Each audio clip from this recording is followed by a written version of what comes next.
There has been an obvious quickening in Eureka traffic over the past week or two. People have begun to emerge from their homes and safe spaces to get out into the world again and live. We're presented with a challenge, though. On the one hand, we're encouraged to get out and buy, visit the newly reopening stores and now restaurants, even attend the freshly allowed church services, all in an anxious bid to once again assume a level of normal commerce and cooperation. At the same time, we're asked to keep the health and well-being of others foremost in our thoughts and actions. Wear masks, maintain the physical distances necessary to stave off spread of the disease, the loss of even more lives. This week saw the national death toll break 100,000. While we're all happy to once again take up the daily hullabaloo of life and work, good food and good company, we should recognize that the only real way to honor those 100,000 lives lost is to make sure we learn the lessons their deaths have provided. Our daily actions matter. Be responsible. Think of other people. Do what the experts say is required to stop the staggering loss of life. This week, Humboldt County COVID numbers have been slowly ticking up, steady but not disastrous. Today, officials added another case to the list, bringing the number of active cases up to 27, with a total of 99 having been infected.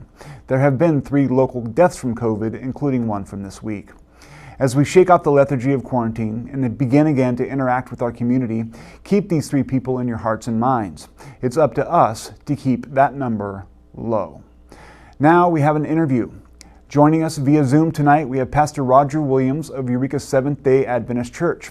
He's here to discuss how his congregation has fared in the age of COVID and how faith can be a tool in times of crisis. Welcome, Roger. Thank you for having me. I appreciate being here. Thank you. Yeah, so obviously with the quarantine and everything else, I imagine that's kept your congregation from gathering, from getting together and fellowship. What have you guys done to mitigate that, and how are you guys looking forward to opening now that that may be a possibility? Well, there's a few different questions you asked me there. I'll try to take them in the order. First of all, like with any other church, not just here, but in other parts of the world, it's a familiar sort of gathering. People come together with a sense of not just like you do at your workplace, but there's a deeper sense of belonging, a deeper sense of community, a deeper sense of a commitment, not only to Christ, but to each other. And so when people don't have the opportunity to gather like that once a week for worship, it can be difficult. One of the things we try to do, though, is to encourage people to go back to the biblical model of what church really is. You know, we get caught up in words. I include myself in that. My wife will ask me, where are you going, Roger? I said, I'm going to the church. And that's a building, that's a place that has an address. However, the biblical understanding of church is it's the body, it's us, we're the people. And quite frankly, even though our churches now are closed for the sake of keeping people protected for sure, so that the long-term worship opportunities will be there in the future as we take care of the current problem or the current challenge for sure. But we're the church. In reality, the church never closes. Because we, the people, remain open. Now, how do you guys plan on moving forward? Are you developing a plan for reopening, or what's? Yes, we do. Tangibly speaking, even though we, the church, remain always open as a body, the building itself, we have a transitional team in place. We'll be following the guidelines of the California Public Health, as well as the local Humboldt County Public Health guidelines, as well, with social distancing, wearing a mask, and augmenting our service in such a way as to keep people safe. We're going to request that our more vulnerable members, family members of our church, continue to take part via the internet, Zoom, and or the live stream that we do on Facebook each week. Excellent. Thank you for that. Obviously, you're in the business of faith. I mean, maybe business is a bad word for it, but how do you think faith... No, brother, oftentimes people have made a business of faith. That's true. That's true. In fact, it's a big business. But how can faith help people cope in crisis like this? Well, quite frankly, it's not just the word faith. Like I said, the word faith, when I ask somebody, are they a person of faith? It's not so much, are you a person of faith? It's what you have faith in. And whether you have faith in your own good sense, your own wits, you have faith in your bank account, you have faith in the plaques you have behind you on the wall that show the achievements you've made academically. We all have faith in something. But people of faith and a gospel faith have something that is transcends the circumstances of any given day, any given week, any given month. There's a ballast that we have that's impervious to the circumstances around us. So I guess people of faith have an opportunity to find out what really is, and what really is the foundation of where their faith rests. Is it in the circumstances that they control? Is it their job? Is it their home? Is it these other tangible things? Or ultimately, is their faith in something that cannot be taken away, regardless of what the circumstances are? So I think people of faith have a wonderful opportunity in a situation like this to show what it's like to live with something bigger as your ideal than simply the temporal circumstances, be it COVID or be it any other thing that happens before the COVID and will happen in our lives afterwards. We talked about faith and business and how the two mix. There's also faith in politics. There are forces that work in the federal government who were going to try to force state governments to allow churches to reopen, even though we know that some church gatherings have been vectors for the spread of the disease and have caused some deaths. How do you feel about that kind of forced opening? Do you support it? What do you think? No, I can't support forced anything in that regard. That doesn't go against, or it does go against a constitutional right that we have, as well as nobody should force us not to be able to worship, indeed, if it's a safe circumstances. I reminded a lot of folks that felt this was an undue thing that the government was doing to the churches. I said, they're closing the bars down too. So it's not really a crackdown on morals. It's not a crackdown on the church. It's something for the sake of protecting each individual, so that all those liberties that we enjoy, being able to go to the bar or go to the church or go to the bar mitzvah or but whatever you might want to go to, you can do it now in a safe environment. I talked with you earlier about this politicizing religion and or weaponizing it to a certain extent for the sake of partisan politics. And the gospel is neither left nor is it right. And oftentimes when I have my feelings in regards to what the gospel is, it's sort of a middle third way. And I find myself, if I have an argument with somebody who's hugging a tree over here and saving the whales, there's things with their worldview that don't align with my biblical view. Then of course you go over to somebody who has another understanding. They're a little farther right, strong defense and strong economy and fiscal responsibility, all those things. There's things on that side of the aisle that I also don't always align with the biblical perspective. So the Bible gives us this third middle way, this higher middle way that is neither part of these other two institutions, because the Bible says all of us are foreigners here in this world, and the principles we live by aren't gauged by a pupil, nor are they gauged by partisan politics, but they're gauged by the gospel. And that looks radically different than often either side, the left or the right, tries to predict or project it, I should say. Last question, we only have a few seconds left, but what do you think is the most important message to be delivered to people as they're struggling through? If you have a doubt in your mind that God has stopped listening to you and hearing you and knows you, that very thought is an indication that he's still drawing you. Well, thank you, Pastor Roger Williams. That's all the time we have for now. Thanks for joining us. Hey, thank you for the opportunity. I appreciate it. No, it's been great. Stay in touch and stay healthy, please. All right. Bye now. One of the most at-risk groups during the COVID crisis has been the homeless. They too often lack the means and tools necessary to protect themselves, to maintain a safe distance from other people, to do anything more than struggling each day to feed themselves and find shelter. Perhaps their strongest local advocate has been Betty Kwan Chin. At her Eureka Center, she has worked hard over many years to help clothe and feed people without means, to help them find permanent housing and gain valuable job skills that can help them fix their lives for good. She's been a stout defender of the less fortunate, and that has become even more true in the age of COVID. Despite the risk to her personal health, she continues to work 7 days a week with her clients, feeding them and giving them the hand up. And the work has cost her some of her creature comforts. She doesn't mind. I I go out, I still go out meet the people, and then, but I don't know if they had them or not. I'm a carrier or not. So I had a family member I need to take care too. So I do not know I'm a carrier or not.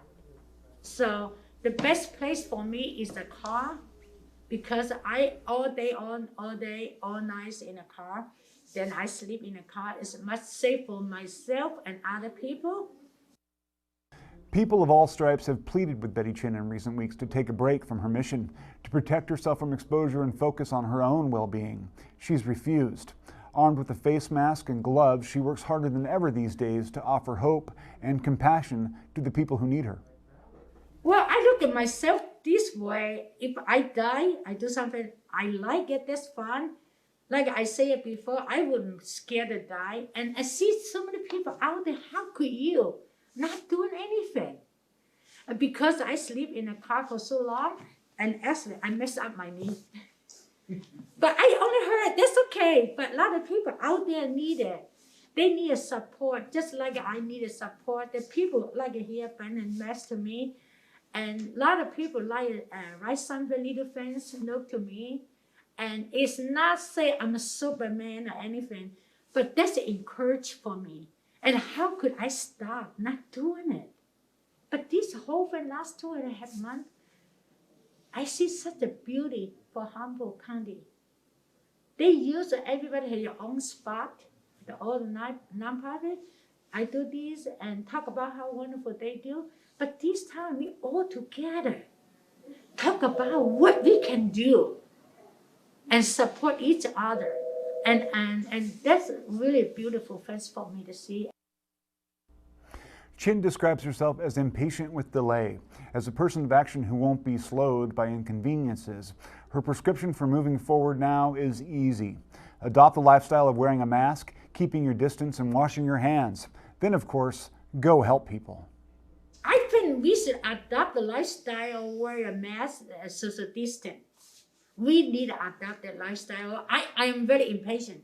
I never had time to put my shoes on. That's why I sleep in my shoes all the time. And now when you feel like they're important, not just for your own health, but other people's. I think social distance is very important too. And then just no matter how you adopt the lifestyle. I think that's I don't want to open up everything and let's do it happy, but you will suffer. That's, I don't know, that's what I think. And even our client right now, they adopt a lifestyle.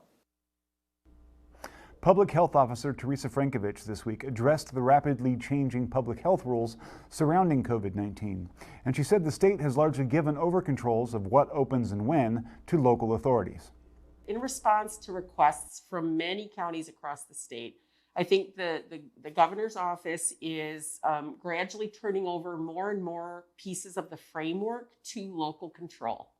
And I think that is a great approach because we will be able to tailor things. But I just want to emphasize to people that in spite of that, the governor opening those things to local control does not mean that the governor is endorsing that all of those things be open all at once. That is not the message.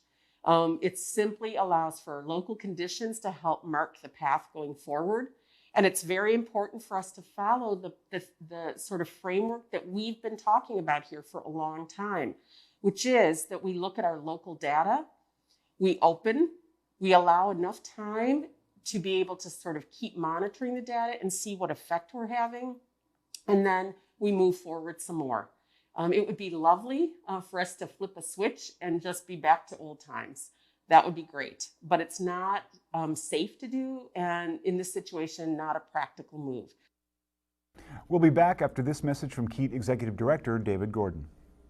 I'm David Gordon, KEAT's Executive Director. This past weekend, you supported our Farewell to Downton Abbey on PBS marathon in a big way, proving that in these uncertain times, KEAT is something you continue to rely on. Thank you for watching and for making your donations. Our regular summer membership drive is getting underway, and we're trying something sort of retro on Saturday, June 6th. We'll be airing a selection of local KEAT productions, and we'll be coming to you on the air live to ask for your support. National programs like Frontline and PBS NewsHour are important as we begin to discover what the new normal looks like. And so are local programs like our own North Coast Perspective Special Edition that has aired each Friday evening throughout this pandemic. I hope you'll show your support for this and other local productions next week. So please, stay safe, stay informed, and support your local PBS station. Sheriff William Honsal in his weekly Q&A with the media described how the county would respond in the future if the number of COVID cases were to skyrocket. We've gotten this question quite a bit. What happens if, and that's one thing is we're preparing for the worst, hoping for the best. That's what we're doing here. That's why the shelter-in-place order was started in the first place, so we can prepare for potential hospitalizations and our response. So that's what we're doing. That's what we have done. Now we're slowly opening things up so we can kind of gauge how COVID is going to be affecting our community. So we still see some kind of steady numbers. We have a 0-day, we have a 4-day, we have a 5-day, a 2-day. So it's just, we're kind of all over the board as far as our levels of activity in COVID. But the fact is that we don't want to shut down businesses, and the goal is not to shut any businesses down that are currently open. So if things were to escalate, all things are on the table at any given time, depending on how many hospitalizations we have and those kind of things. But the goal is we would restrict the compliance process. So we would prevent further businesses from opening in the future if we saw their numbers going sky high. At the moment, the Humboldt County Correctional Facility is housing the most violent or likely to reoffend prisoners, while most others are being cited and released. Honsal said it's unclear when the county will go back to the standard rules of arrest and incarceration. We are only booking and keeping those that are serious and violent. So those are the people that need to be behind jail, or the multiple offenders that are likely to reoccur their offense if they're released. So we are doing that, and so we are keeping certain people, and so that is occurring. When will we go to a new normal? We don't have to quarantine people anymore. That's a question that I can't answer yet. We don't have some of the therapeutics end of things decided through the hospitals. Obviously, we don't have a vaccine, and so there's a lot of those things that are going to prevent us from going back to, a normal where we don't have to quarantine people that come into the facility. Tonight, we have the privilege of airing a report put together by the youth of our community. A program through North Coast Preparatory Academy, Heron TV, brings together young journalists from around the county to seek the truth and deliver it. This week, those participants interviewed Public Health Officer Teresa Frankovich and delivered this report.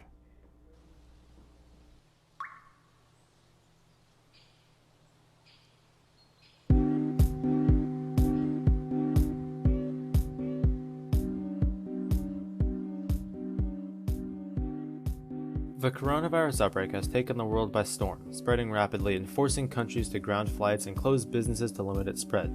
With summer here, Humboldt County high school students face uncertainty about what they will and won't be able to do. Many feel this virus is affecting their lives while they don't fully understand why. Heron TV gave high school students the opportunity to ask questions for Humboldt County's Director of Public Health, Dr. Teresa Frankovich. Dr. Frankovich answered these questions to catch students up to speed about what things will look like in the coming months.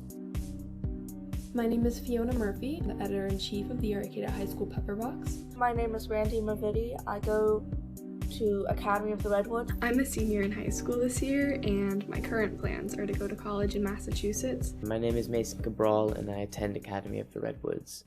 I was wondering when we can realistically expect schools to open. So, first of all, I just want to say hello to everybody, and thanks for doing this. I think it's a great idea. I am really hopeful that we're going to see school in the fall. What's difficult to say is exactly what school's going to look like.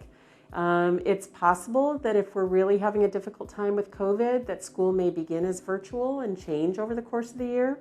It's also possible that if things are going really well, that we'll be doing school quite a bit as we do normally. Again, there's also a possibility that we'll be somewhere in the middle. That'll be a combination of going to school on some days, maybe using distance learning on other days. I was also wondering what our social interactions will look like in 6 months, 12 months, and 18 months. I think our interactions in 6, 12, and 18 months, really hard to tell you. Don't lose hope about this because I think As we go forward, things are going to start to look more and more normal. It's just going to take us a little while to get there. We really, to be able to change a lot of what we're doing, we need a really good treatment for this infection that will basically keep people from getting really seriously ill with it. And we need a vaccine. For a lot of kids, the stay-at-home restrictions mean that they won't get to experience some of the major events that happen at the end of their high school careers. With that in mind, what are some ways that kids can kind of cope with losing those experiences? I guess the first thing I'd want to say is I'm sorry. Ideally we'd want everyone to have all those experiences, and I regret that we just can't right now. In terms of these events, I know some schools are looking at options from sort of a drive-in type of ceremony to ceremonies that are deferred a little bit into the summer. We have, sort of the internet, and we have some capacity to be with each other in some other fashion. I think it's important not to just be texting people. I think you need to be reaching out in FaceTime or other venues where you can actually see your friends. I was wondering what you think the fall semester will look like, not only for colleges, but for the rest of the schools in Humboldt as well. So I think colleges are a really good question because I think they're really varying. There are, university systems that are absolutely have plans already to be virtual completely. We have other university and college systems that are looking at doing a combination, and some that are planning on operating, basically with a lot of measures in place, but operating their full sort of campus setting. So I don't know for your particular university, but my guess is that if your university is offering on-site learning, that it's just going to look a bit differently than it would have in terms of class sizes, perhaps, distancing on campuses, perhaps, masking, depending on where you are, and all those other measures. The hand washing, the sanitizing, the cleaning things, all of those things are going to be important no matter where you go. When is a good time to be able to hang out with our friends again? I'm hoping very soon. I would be very surprised if we're not allowing some, at least small group gatherings over this summer and, over these next, few months. What is Humboldt County doing to help students with their mental health? And what would you suggest to help students with the stress of finals and not being able to interact with people? One great resource we have in our area is being able to be outside. And I think as the weather now is just getting increasingly beautiful, it's that opportunity to get out and be active and to, I think just get all of those positive effects on mental health of being able to do those things. I think if you're struggling, you need to talk to your family. I think if you're struggling and your family is, a difficult place to go for help, then I think you need to reach out. And if you need help identifying some resources that you can get to, just call us at 441-5000 and we can help link you with some resources. For students that are interested in volunteering and helping, what can they do? And we're asking people not to be doing a lot of traveling about. So what I'd suggest is look at your family members and what you can do. I think just reaching out to people who are alone all the time at home is a really good way to help. I also think that look at your neighborhood.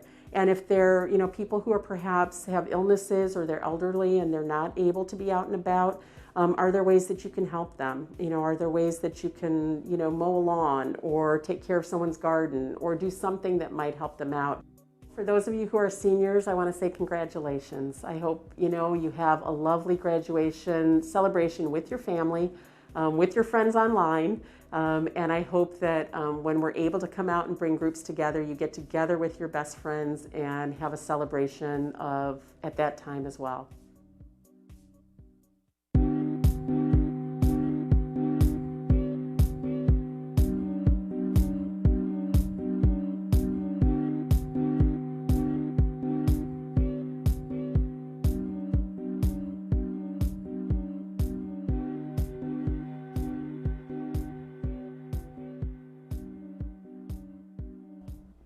Those kids are leagues ahead of where I was in high school, that's all I know.